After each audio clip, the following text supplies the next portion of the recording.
Welcome again to mister Kumar class channel. आज की जो ये वीडियो है ये जैसा कि आप देख पा रहे हैं यहाँ पर ये सीनियर सेकेंडरी एग्जामिनेशन 2024 इंग्लिश का जो आज पेपर हुआ है 4 मार्च को, उसका एक सॉल्यूशन वीडियो है। और पेपर की बात करें तो पेपर हमारा बहुत ही आसान था, लेकिन कुछ कन्फ्यूजन्स यहाँ पर रह सकते हैं, उन कन्फ्यूजन्स को अपने क्लियर करेंगे। राइट, तो चलिए देखते हैं सबसे पहले इस क्वेश्चन पेपर के अंदर क्या क्या है। तो सबसे पहले हमारे पास सेक्शन ए स्टार्ट होता है जिसके अंदर एक अनसीन पैसेज दिया हुआ था, और ये अनसीन पैसेज जो था वो ऑक्सीजन, कार्बन डाइऑक्साइड और इसके ऊपर ही बेस्ड था। बड़ा छोटा सा ये पैसेज दिया था और काफ़ी आसान भी था। तो इसके फर्स्ट क्वेश्चन की जहाँ तक बात करते हैं, अपने फर्स्ट क्वेश्चन दिया हुआ है कि what different conveniences do we get from trees, कि पेड़ों से हमें किस किस तरह के फ़ायदे जो हैं वो मिलते हैं और मिल सकते हैं। तो इसका आंसर यहाँ पर फर्स्ट ये दिया हुआ है कि the trees can help to support mans life by supplying the atmosphere with oxygen which is essential to life. तो हमें सबसे जो पहली बात इंपॉर्टेंट जो है जो हमें पेड़ों से मिलती है वो है कि हमें इससे ऑक्सीजन मिलती है जो हमारे लिए हेल्पफुल रहती है। तो 1 नंबर का क्वेश्चन था तो अपने को 1 नंबर की आंसर ही करना था, 1 लाइन का, इससे ज़्यादा नहीं। सेकंड क्वेश्चन है what is essential to life, हमारी लाइफ के लिए इसेंशियल क्या है, ज़रूरी क्या है। तो हमें पता है कि यहाँ पर सिंपल सा आंसर दिया हुआ है कि oxygen is essential to life, बस इतना ही लिखना था और 1 नंबर पक्का हो जाता। तो ये सेकंड क्वेश्चन का आंसर था। फिर चलते हैं थर्ड क्वेश्चन पर, what makes carbon dioxide increase in air, किस वजह से कार्बन डाइऑक्साइड जो है वो एयर के अंदर इंक्रीज हो रही है। तो इसके अगर आंसर की बात करें तो ये रहा आंसर कि carbon dioxide when animals breathe and things burn out, जब एनिमल्स ब्रीथ करते हैं और जो चीज़ें कभी जलती है, कहीं आग लग जाती है, उस वजह से जो एटमॉस्फेयर के अंदर कार्बन डाइऑक्साइड बढ़ जाती है। तो बड़ा ही बच्चों वाला एक ये पैसेज दिया हुआ था, कितना मुश्किल तो बिल्कुल भी नहीं था ये। फोर्थ क्वेश्चन की बात करते हैं, how is carbon dioxide and oxygen made by leaves, पत्तियों के द्वारा कार्बन डाइऑक्साइड और ऑक्सीजन बनती कैसे है। तो इस क्वेश्चन के आंसर की बात करें तो ये रहा इसका आंसर। राइट, कि इसमें क्या होता है, the green leaves of trees absorb this carbon dioxide and with the help of sunlight break it down into carbon and oxygen। तो यहाँ पर पेड़ों की पत्तियाँ ही सारा काम करती है, तो यहाँ तक अपने को ये आंसर डायरेक्टली करना था। फिर नेक्स्ट क्वेश्चन है कि where is all the starch of the world made, इस पूरे वर्ल्ड का जो स्टार्च है वो कहाँ मेड होता है। तो इसका आंसर यहाँ पर दिया हुआ है कि tiny green cells of plants are wonderful laboratories which produce all the starch in the world. तो कहाँ बनता है, ग्रीन सेल्स के अंदर बनता है प्लांट की। तो ये इसका आंसर था सिंपल सा। Next question, what will happen if there is no oxygen, जब ऑक्सीजन बचेगी ही नहीं तो क्या होगा। सिंपल सा आंसर देना है कि animals and other creatures would soon die for the lack of oxygen, oxygen नहीं रहेगी, या लेक की जगह अपने एब्सेंस भी डाल सकते हैं कि ऑक्सीजन की एब्सेंस के अंदर सभी जो जीवन है वो लाइफ जो है वो ही खत्म हो जाएगी। फिर बात करते हैं वन वर्ड की। राइट, यहाँ पर कुछ वन वर्ड दिए थे, the layer of the air that surround us, ये सिंपल सा आंसर था जो पैसेज के अंदर भी दिया हुआ है। राइट, तो इसका आंसर ये रहा, यहाँ पर एटमॉस्फेयर ही है जो हमारे चारों ओर रहता है। सेकंड जो क्वेश्चन है, शॉर्टेज, किसी चीज़ की जब कमी होती है तो उसको कमी को क्या कहते हैं, उसे लैक कहते हैं, कमी। राइट, और जो थर्ड लास्ट है क्वेश्चन इसका, वेरी स्मॉल इन साइज, कोई चीज़ जो बहुत छोटी और स्मॉल हो साइज के अंदर उसको टाइनी कहते हैं, छोटे छोटे। तो इस तरह से इसके क्वेश्चन थे बड़े ही आसान। और फिर बात करते हैं अपने सेकंड पैसेज की। तो सेकंड पैसेज जो था वो एक स्टोरी के ऊपर है।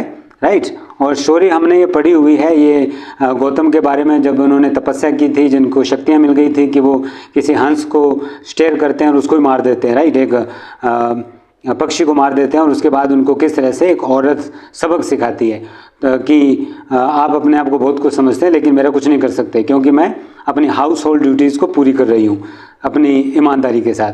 तो इसके अंदर जो क्वेश्चन है वो देखते हैं कि how did Gautam, first question, how did Gautam observe तपस्या।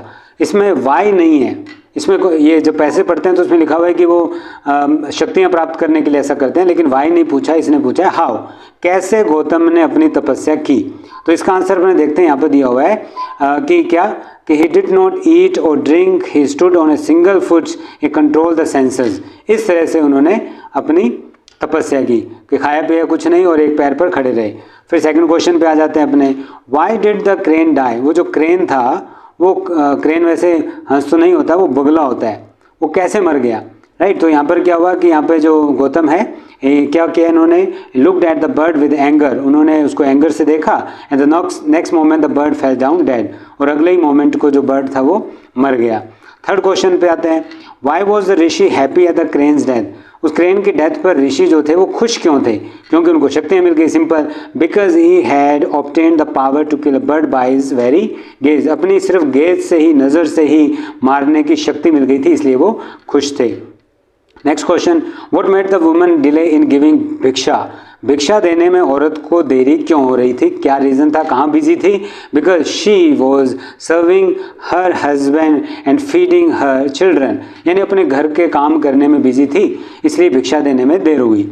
Next question, right the word from the passage which mean God, यहाँ पे गॉड लिखा हुआ है, वो भी किसके साथ, स्मॉल जी के साथ, तो ये देवताओं के लिए वर्ड यूज़ होता है, भगवान के लिए नहीं होता। तो देवताओं के लिए एक दूसरा वर्ड जो इसके अंदर यूज़ हुआ है वो है डेटी, राइट, डेटी का मतलब देवता होता है, और ये रहा यहाँ पर। और उसके बाद जो लास्ट क्वेश्चन बचता है इसका, right the opposite word of life from the passage, इसके अपोजिट वर्ड को देखना था। तो यहाँ पर 3 वर्ड दिए हुए हैं जिसमें बच्चे बड़े कंफ्यूज हो गए थे कि जैसे एक तो डेथ दिया हुआ है, एक जगह पर इसमें डाई भी दिया हुआ है, एक जगह डाइड भी दिया हुआ है। तो ये डाइड वगैरह ये जो है या डेथ दिया हुआ है, ये सब तो क्या है, वर्ब है, राइट। और एक तो सॉरी डाइड दिया था और एक था डेड, वो भी मरी हुई कंडीशन को शो करता है, लेकिन डेथ जो है, मौत, वो लाइफ का बिल्कुल अपोजिट वर्ड है, तो इसका आंसर यही सही होना चाहिए। और चलिए फिर उसके बाद चलते हैं नेक्स्ट क्वेश्चन पर। ये क्वेश्चन भी बड़े आसान थे, हमें चॉइस में मिला था। एक तरफ तो हमें दिया हुआ था नोटिस, जो कि एनुअल फंक्शन के ऊपर लिखना था, और इसमें कोई प्रॉब्लम नहीं थी। फिर जो इसकी चॉइस में क्वेश्चन मिला हुआ है वो आपको एक इन्विटेशन रिप्लाई करना था, जो कि इनफॉर्मल है, क्योंकि आप दोस्त को बुला रहे हैं, राइट, वो भी एक पार्टी थी उसके लिए। कोई शादी का कार्ड दिया होता तब उसका आंसर फॉर्मल वे में करना पड़ता। फिर उसके बाद नेक्स्ट क्वेश्चन आ जाता है, ये school organise science fair, right, और नो बैग डे रखा हुआ था, एक रिपोर्ट तैयार करनी थी, तो ये पास्ट में हुआ था, तो आपको पास्ट टेंस के अंदर इन की पॉइंट्स का यूज़ करके लिखना था, कोई बड़ा इशू नहीं है। और नेक्स्ट क्वेश्चन जो दिया हुआ है इसके चॉइस के अंदर आपको एक पैराग्राफ राइटिंग करनी थी, किसके ऊपर, the scene of the polling station, यानी कि लेजिस्लेटिव इलेक्शन के ऊपर कोई टॉपिक आना, ये पहले से प्रेडिक्टेबल था कि इसके ऊपर कुछ ना कुछ तो आएगा ही आएगा। तो अगर आपने प्रिपेयर किया तो बहुत अच्छी बात है। तो ये पैराग्राफ दिया हुआ था, तो कोई मुश्किल नहीं था, बड़ा आसान है ये। फिर आते हैं फिफ्थ क्वेश्चन पर। ये क्वेश्चन 4 हमारे पास टॉपिक रहते हैं, लेकिन ऐसी उम्मीद थी कि letter to editor and job application दोनों इंपॉर्टेंट है, दोनों में से एक तो आएगा ही आएगा, लेकिन दोनों ही वही हमारे पास आ गए। एक एप्लीकेशन आ गई जो क्लर्क के लिए थी, जो काफ़ी आसान है, आपको CV साथ में अटैच करना था। दूसरी तरफ लेटर टू एडिटर दिया हुआ है, जो किसके लिए था, पुअर ड्रेनेज सिस्टम जो है और इल मेंटेनेंस, उसके ऊपर आपको करना था, तो कोई इशू नहीं था, आसान सब कुछ। अब आते हैं ग्रामर पोर्शन पर, जिसके बारे में सबसे ज़्यादा डर लग रहा था कि पता नहीं इसमें क्या पूछने वाले हैं, लेकिन ये बिल्कुल भी मुश्किल नहीं था। अगर आपने थोड़ी बहुत भी डेस्क वर्क वगैरह से भी प्रैक्टिस की थी तो ये आसान था। जैसे इसमें क्वेश्चन देखते हैं फर्स्ट कि Kishore build new house, he use marble tiles in it. जब वेयर यूज़ करते हैं तो प्लेस के साथ यूज़ करते हैं, तो वो हाउस है जहाँ पर मार्बल लगाया गया, तो इसके जस्ट बाद ही आपको वेयर का यूज़ करना था। तो क्या बनता कि Kishore build new house where he use marble tiles in it, आप हटा देंगे क्योंकि आप पहले से प्लेस को बता चुके हैं जोड़कर, तो राइट यहाँ पर ये आंसर सही हो जाएगा। नेक्स्ट क्वेश्चन जो था कि Manisha taught English, she was a good teacher. Who से आपको कनेक्ट करना था। जब भी आप किसी सेंटेंस में हु को कनेक्ट करते हैं तो गैप से जस्ट पहले, यानी हु से पहले आपको क्या करना होता है, प्रॉपर नाउन यूज़ करना होता है, राइट। जैसे इसमें पर्सन यूज़ करना होता है, तो इसमें आ गया Manisha who taught English comma was a good teacher. मैं इस तरह से भी कर सकता हूँ। दूसरा तरीका, Manisha who was a good teacher taught English. ये दोनों ही सेंटेंस सही माने जाएंगे, कोई इशू नहीं है, राइट।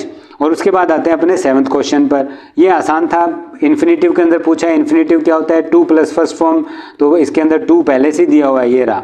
तो इसके साथ आपको सेंटेंस को कनेक्ट करना था। क्या होता कि Lencho wrote a letter to God to help him, तो टू गॉड तक तो क्लियर करना था और टू हेल्प हिम सीधा कनेक्ट करना था। इस तरह से हमारा इन्फिनेटिव भी बन गया। नेक्स्ट है कि Usha work very hard, she stood first in class. क्योंकि उसने हार्ड वर्क किया इसलिए वो फर्स्ट आई, तो रिजल्ट शो हो रहा है। कंपाउंड सेंटेंस बनाना था, कई तरीके हैं इसको सोल्व करने के। पहला तरीका तो यह है कि दोनों सेंटेंस के बीच में आप सीधा ये सेमीकोलन यूज़ कर सकते हैं तो भी ये सही माना जाता। अगर नहीं यूज़ करना चाह रहे तो फिर दूसरा तरीका क्या है कि आप एंड लगा के सिंपली इसको बना सकते थे कि Usha work very hard and she should first in class, ये भी सही होगा। दूसरा तरीका क्योंकि उन्होंने किया तो फर्स्ट आई, तो क्योंकि के लिए सेंटेंस के शुरू में एज आ सकता है, बिकॉज से भी बन सकता है, फॉर से भी बन सकता है, सिंस से भी बन सकता है। अगर आपने इनमें से किसी से भी बनाया है तो भी वो सही होगा, बस बीच में आपको कोमा लगाना था और शी का ये एस जो है वो स्मॉल करना था और बाकी आपको वैसा का वैसा यूज़ करना था, तो ये सही ही माना जाएगा। उसके बाद आते हैं फिर नेक्स्ट पेज पर, नेक्स्ट क्वेश्चन 8 नंबर क्वेश्चन। इसके अंदर क्या दिया हुआ है देखें जरा। Fill in the blanks by choosing the appropriate phrasal verb आपको यूज़ करनी थी। क्वेश्चन था the genie all his masters orders without a question. Genie अपने मास्टर के सभी क्वेश्चन को पूरा करता था। पूरा करने के लिए कैरिड आउट ही होता है, जब किसी डिसीजन को ऑर्डर को आप पूरा करते हैं तो कैरिड आउट फ्रेजल वर्ब का यूज़ होता है, तो इसका आंसर ये हो जाएगा। The wanted criminal manage to from the police. Police से फ्रॉम आ गया यानी किसी चीज़ से दूर जाने की बात आ रही है, तो भागने की सेंस में बात आ रही है, तो भागने के लिए गेट अलोंग नहीं होता, गेट अवे होता है, किसी से दूर चला जाना, तो गेट अवे इसका आंसर हुआ। नेक्स्ट क्वेश्चन, अर्पित अर्चना जॉइंटली, जॉइंटली जब आ रहा है इसका मतलब साथ हुआ, तो सो को तो कोई सेंस ही नहीं बनता। सो तो तब बनता है जब कोई सो रिजल्ट बात हो रही हो, भाई इस तरह से ऐसा हुआ, इस वजह से ऐसा हुआ है, लेकिन सिंपल सा क्वेश्चन था, एंड से आपको कनेक्ट करना था, ये कंजक्शन यूज होता।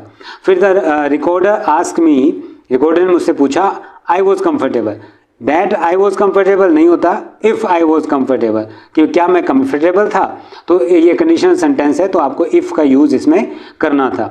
तो इस तरह से ग्रामर जो है काफ़ी ही आसान थी।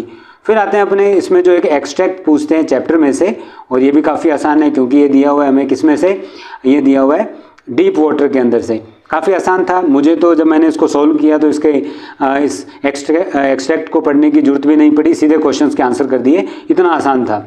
तो चलो एक बार अपने कोशिश करते हैं। राइट, तो फर्स्ट क्वेश्चन इसमें देखो क्या दिया हुआ है, but it held me firmly, it refers to, इसने मुझे मजबूती से पकड़ा हुआ था। किसने पकड़ा हुआ था, वो इंस्ट्रक्टर नहीं है, रस्सी की बात नहीं हो रही थी इसमें, टेरर ने पकड़ा हुआ था, आतंक ने जकड़ा हुआ था, तो इसका आंसर टेरर होगा। The narrator began to practice 4 days a week, कितने दिन एक वीक में प्रैक्टिस कर रहे थे नरेटर, तो वो था answer 5 days। Next question, the other end of the rope tied to the swimmer's belt was held by, क्योंकि जो रस्सी बांधी हुई थी वो रस्सी किसने पकड़ रखी थी दूसरे एंड से, तो वो इंस्ट्रक्टर ने पकड़ी हुई थी, दूसरा कोई वहाँ पर था भी नहीं। Next question, how long did the narrator take to shed his fear, अपना डर भगाने के लिए उसको नरेटर को कितना टाइम लगा। राइट, तो 5 days और वीक, एक वीक में हमें पता है कि 5 दिन प्रैक्टिस करता था, और वीक की बात है तो वीक तो करता नहीं था, तो इसका मतलब भी सेम 5 days ही हुआ।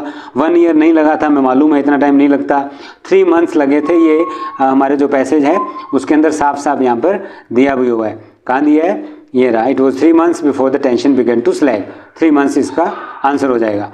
फिर नेक्स्ट क्वेश्चन जो हमारा बचता है ये वाला 5th क्वेश्चन, वो क्या है, the word and in the passage mean, कौन सा वर्ड ये एंड है, ये वाला, the other end of the rope. And का मतलब यहाँ क्या होता है, ये एंड नहीं हो सकता, नथिंग नहीं हो सकता, मोर नहीं हो सकता, सिंपल सा आंसर ए यहाँ पर हो जाएगा। फिर इसी का क्वेश्चन है 6, इसके अंदर अपने को वापस पैसेज पे जाने की नीड भी नहीं है। क्वेश्चन दिया हुआ है कि आपको एक्सेल का अपोजिट वर्ड बताना है, तो इनहेल ही इसका आंसर होता है सिंपली। फिर बात करते हैं चैप्टर के क्वेश्चंस की, जो कि इतने मुश्किल नहीं थे। देखो फर्स्ट क्वेश्चन हमारा जो दिया हुआ है 4 मार्क का, लास्ट लेसन का दिया है, what things did the little friends notice in the school after an order from Berlin, कौन सी चीज़ें अलग देखी। पहली बात तो उस दिन जो स्कूल का जो एटमॉस्फेयर था काफ़ी सोलम था, सीरियस था, और वहाँ पर उस दिन क्लासरूम के बैक बेंचेस पर जो विलेजर्स बैठे हुए थे, ओल्ड विलेजर्स थे, उस दिन टीचर ने स्पेशल अपने Sunday fine cloth green coat जो था वो पहना हुआ था, तो ये चीज़ें उस दिन अलग थी। फिर उसके चॉइस में जो क्वेश्चन दिया था रेड ट्रैप में से कि what made the peddler think the world over red trap, किस चीज़ ने मजबूर किया पैडलर को सोचने में कि ये संसार जो है एक रेड ट्रैप है। तो इसका आंसर सीधा नहीं करना, 4 मार्क का था तो बड़ा आंसर करना था, तो आपको स्टार्टिंग से बताना है कि आइडिया पहले तो आया कहाँ से। अगर सिर्फ आपने ये लिखा है कि एक दिन चलते चलते उसको वैसे ही आइडिया आ गया तो ये गलत हो जाएगा। ठीक है, तो आपको पहले ये बताना है कि एक दिन वास्तव में ऐसे रैंडम ही चलते चलते उसको ये आइडिया आया कि पूरा संसार एक क्या है, रेड ट्रैप है। लेकिन बाद में जब वो फाइनली खुद उस जंगल के अंदर फंस गया, and when finally he had no way out, वहाँ से निकलने का कोई रास्ता नहीं था, तब finally he felt that the world is a red trap, तब उसको ऐसा फील हुआ। तो इस तरह से आपको इसको दोनों ही बातें एक्सप्लेन करनी थी। फिर आता है नेक्स्ट 12 नंबर क्वेश्चन पर। फर्स्ट क्वेश्चन दिया है who is Savita and what does she do. ये लॉस्ट स्प्रिंग में से दिया हुआ है, तो ये चैप्टर के थोड़ा डीप पूछ लिया इन्होंने कि सविता कौन थी। तो हमें मालूम है कि जो हमारा मुकेश है जो फिरोजाबाद से था, बैंगल मेकिंग का काम करता था, वहीं पर सविता भी थी, वो भी बैंगल मेकिंग का काम ही करती थी, वो एक लड़की थी। और है ना, इसका आंसर दिया हुआ है कि क्या करती थी, तो बैंगल मेकिंग करती थी। सविता थी कौन, वो वहीं पर उसी फैमिली से बिलोंग करने वाली एक लड़की थी। फिर नेक्स्ट है कि why did Sophie like her brother Geoff more than any other member of her family.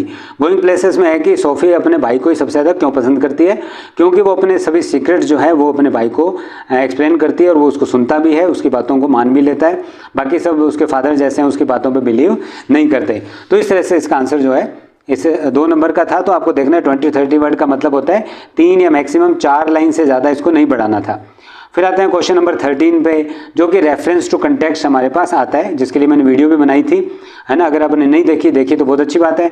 और 2 पैसेज जो हमारे स्टेंजा हमें मिले, एक तो था कीपिंग क्वाइट पोएम का, राइट, उसका कोई इशू नहीं था, बड़ा ही आसान था। अगर आपने ये किया है तो इसके अंदर जो बनाने में कोई दिक्कत नहीं है, रेफरेंस हो जाएगा, कंटेक्स्ट हो जाएगा, एक्सप्लेनेशन हो जाएगा। क्रिटिकल कमेंट्स की बात करते हैं तो कुछ मैं आपको बता देता हूँ इसमें। जैसे सेकंड लाइन के अंदर विदाउट एंड विदाउट रिपीट हो रहा है तो रिपीटेशन यूज़ हुआ है। सडन स्ट्रेंजनेस के अंदर यहाँ एलिट्रेशन यूज़ हुआ है, ठीक है। तो वी वुड में इसमें भी व और एलिट्रेशन यूज़ हुआ है। तो इस तरह से कोई इसमें इशू नहीं था, 2-3 पॉइंट हमारे बन जाते। और कीपिंग क्वाइट पोएम का हमें सिंपल सा मालूम है कि ये पोएम जो है वो ब्लैंक वर्स या जिसको फ्री वर्स कहते हैं उसमें लिखी हुई है, there is no rhyme scheme, तो 1 पॉइंट वो बन जाएगा, तो अच्छे से हो जाता। फिर इसके चॉइस में जो आंट जेनिफर टाइगर्स दिया हुआ है, ठीक है, तो इसके अंदर क्या दिया हुआ है, ये लास्ट पोएम हमारी। तो इसके अंदर डिवाइसेस की बात करें तो पहली बात तो इसके अंदर क्या हो जाता है, जो हमारी राइम स्कीम बन जाती है। राइम स्कीम क्या है, स्क्रीन के अंदर ए, ग्रीन के अंदर ए, ट्री के अंदर बी, सर्टेनिटी के अंदर बी। तो राइम स्कीम हमारी थी ए ए बी बी, इसका कोई इशू नहीं है। उसके बाद जो 3rd एंड 4th लाइन की स्टार्टिंग सेम दी है, तो यहाँ पर एक डिवाइस और है, वो कौन सी है, एनाफ्रा है यहाँ पर डिवाइस। फिर शिवेरिक सर्टेनिटी में सी यहाँ पर एलिट्रेशन भी दिया हुआ है ना। Bright opaque denizen of world of green, तो यहाँ पर मेटाफर भी दिया हुआ है। तो इस तरह से यहाँ पर काफ़ी सारी डिवाइसेस मिल जाती है। तो जो इसका क्रिटिकल नोट्स बनाने में कोई इशू दूर दूर तक नहीं था। 14 नंबर क्वेश्चन दिया हुआ है 4 मार्क का कि central idea of the poem my mother eight 66, कोई दिक्कत नहीं है इसमें। एजिंग को प्रॉब्लम बताया था, वो जब जा रही थी तो क्या फील हो रहा था, क्यों ऐसा फील कर रही थी, सभी कुछ को एक्सप्लेन करना था, but not in not more than 7 to 8 lines, right? And the second question is what does Frost want to convey through the poem a roadside stand? Road stand से क्या कन्वे करना चाहते हैं, तो वहाँ पर जो एक पैथेटिक सिचुएशन है, बुरी सिचुएशन जो है वहाँ के लोगों की, और उन्होंने किस उम्मीद के अंदर वहाँ पर एक शॉप खोली लेकिन उसका कोई रिजल्ट नहीं आया। इस तरह से आपको पूरा जो मैसेज था वो आपको एक्सप्लेन यहाँ पर करना था। और उसके बाद बात करते हैं next question, why do the trees appear sprinting. पेड़ स्प्रिंटिंग दौड़ते हुए पीछे की तरफ क्यों दिख रहे थे, इसका मतलब क्या है। पेड़ों के दौड़ने का यहाँ सेंस क्या था कि असल में पेड़ नहीं दौड़ रहे, जो मदर की एज है वो यूथ जो है वो चला गया। दूसरा इसका एक पॉइंट ये भी बनता है कि जो पोइट है हमारी कमला दास, उनका अपनी मदर के साथ जो टाइम स्पेंड किया हुआ था, यानी बचपन जो था वो कितना जल्दी बीत गया, यानी जो टाइम है वो बहुत जल्दी पेड़ों की स्पीड के जैसे ही जल्दी जल्दी निकल गया, अभी वो तो एंजॉय नहीं कर पाई, राइट। तो बड़ा आंसर नहीं था, 2-3 लाइन का आंसर था। What is suggested by the image massive weight of uncle's wedding band. ये कॉमन क्वेश्चन था, बहुत बार एग्जाम में दिया हुआ है कि massive weight of uncle's wedding band का मतलब क्या था। इसका मतलब अंकल के वेडिंग बैंड जो अंगूठी है उसका वेट नहीं था, बल्कि उस रिलेशन की वजह से जो रिस्पॉन्सिबिलिटीज़ थी उनका वेट ज़्यादा था, उसको अपने आंसर करना था। और फिर आते हैं क्वेश्चन नंबर 16 पर। ये भी जो 4 नंबर का क्वेश्चन था, क्या दिया हुआ है कि how was the Maharaja killed by the 100 tiger. 100 tiger से कैसे मरा, तो आपको पूरा बात बतानी है कि पहले तो उसने 99 टाइगर्स किल किए एंड फॉर 100 टाइगर 100 भी उसने कर दिया था जो कि उसे लगता था, और अपने बच्चे का वो बर्थडे एंजॉय करना चाहता था, और उसने क्या किया, बच्चे के लिए एक यूनिक गिफ्ट, एक वुडन क्राफ्टेड एक टॉय जो है बाय किया, और वो कैसे उसको पियर्स्ड हुआ, कैसे वो इन्फेक्शन फैला, कैसे मद्रास से 3 सर्जन बुलाए और कैसे ऑपरेशन किया, बट अनफॉर्चुनेटली ही डाइड। इस तरह को पूरे को आपको एक्सप्लेन करना था। On the face of it chapter में से how does Mr Lamb try to overcome his feeling of loneliness. अकेलेपन की फीलिंग से वो कैसे ओवरकम होते हैं, क्या करते हैं मिस्टर लैम। तो मिस्टर लैम कई सारी चीज़ें करते हैं। पहली बात तो वो क्या करते हैं, वो अकेले खुद को फील नहीं करते। वो बच्चों के लिए कैंडीज़ बनाते हैं, वो जैम बनाते हैं, वो अपने पार्क के अंदर जो बीज हैं उनका साउंड सुनते हैं, वो सभी को अपना दोस्त मानते हैं और बाहर धूप के अंदर बैठकर वो सन बाथ लेते हैं। उसके अलावा वो बुक्स पढ़ते हैं। ये सारी चीज़ें जो है अपनी लोनलीनेस को दूर करने के लिए करते हैं। नेक्स्ट क्वेश्चन क्या दिया हुआ है, why does Sam write a letter to Charley. Third level में से है कि सैम चार्ली को लेटर क्यों लिखता है। ये उसको प्रूव करने के लिए, बताने के लिए कि वो सही था थर्ड लेवल के बारे में, और वो उसे इनवाइट भी कर रहा था। दोनों ही बातें लिखनी है, इनवाइट करने के लिए भी कि तुम भी अपनी वाइफ के साथ, लूजिया के साथ यहाँ पर जल्दी से जल्दी आ जाओ क्योंकि ये जगह वास्तव में अच्छी है। And next question, who was Sadao. Sadao कौन था। Sadao was a Japanese doctor और where was his house, near by the coastal area, समुद्र के यानी कोस्टल एरिया बीच के पास में था, राइट। और लास्ट क्वेश्चन जो हमारा 18 नंबर क्वेश्चन, जो हम विस्टास से 6 क्वेश्चन आते हैं, उसका क्वेश्चन है, बड़े ही आसान क्वेश्चन थे। और क्वेश्चंस क्या हैं देखिए, I shall cut off my tuft, crop my hair short, अपने बाल छोटे कर लूँगा। ये बच्चों को कन्फ्यूजन था कि क्या ये मेमोरीज ऑफ चाइल्डहुड में से है, लेकिन ऐसा नहीं है। ये एस्ट्रोलॉजर ने कहा था किसमें, द टाइगर किंग चैप्टर के अंदर, राइट। उसके बाद one can learn more about the planet if one travels to, कहाँ जाने से कोई व्यक्ति सीख सकता है, अंटार्कटिका जाने से ज़्यादा सीख सकता है, journey to the end of the earth में से। यूमी वॉज, यूमी कौन है, एनिमी चैप्टर में से था, है ना। यूमी जो थी वो सदाव की मेड थी, नौकरानी थी। Mr Lamb was a fellow, कैसे फेलो थे ये, डम, बहरे थे, ब्लाइंड थे, या सॉरी डम मतलब गूंगा होता है, डेफ बहरा होता है, क्या थे, हम सबको मालूम है कि वो लंगड़े थे, लैम थे। और फिर लास्ट 2 क्वेश्चंस क्या है, everyone picked up his knife and fork for eating on the bell, कौन सी बेल पर सभी ने चाकू वगैरह उठाए खाना खाने के लिए। तो फर्स्ट बेल पे तो उन्होंने अपनी चेयर को पकड़ा और पीछे की तरफ पुल किया, सेकंड बेल पर उनको बैठना था, एंड थर्ड बेल पर उनको खाना खाना था। तो उसका आंसर थर्ड हो जाएगा, राइट। यानी उन्होंने अपने वो नाइफ एंड फोर्क उठाए और खाना खाना स्टार्ट किया। Last question, what fun and games did the narrator watch while returning from school, यानी जो बामा हमारी जो राइटर भी है और नरेटर भी है, उन्होंने क्या क्या एंजॉय किया वहाँ पर। परफॉर्मिंग मंकी देखा उन्होंने, साइकिलिस्ट भी देखा था, स्नेक चार्मर स्नेक के साथ भी देखा था। तो इसका आंसर सिंपल था, ऑल द 3। इस तरह से इस पेपर का सॉल्यूशन था, बहुत ही आसान। उम्मीद है कि आपको ये अच्छा लगा हो। तो और भी ऐसी वीडियोज़ के लिए आप इस चैनल को सब्सक्राइब कर सकते हैं। फ्यूचर के अंदर भी कोई समझना हो इंग्लिश टॉपिक से रिलेटेड, आप मुझे कमेंट बॉक्स में मैसेज डाल सकते हैं। Do subscribe mister Kumar class channel. Thank you very much.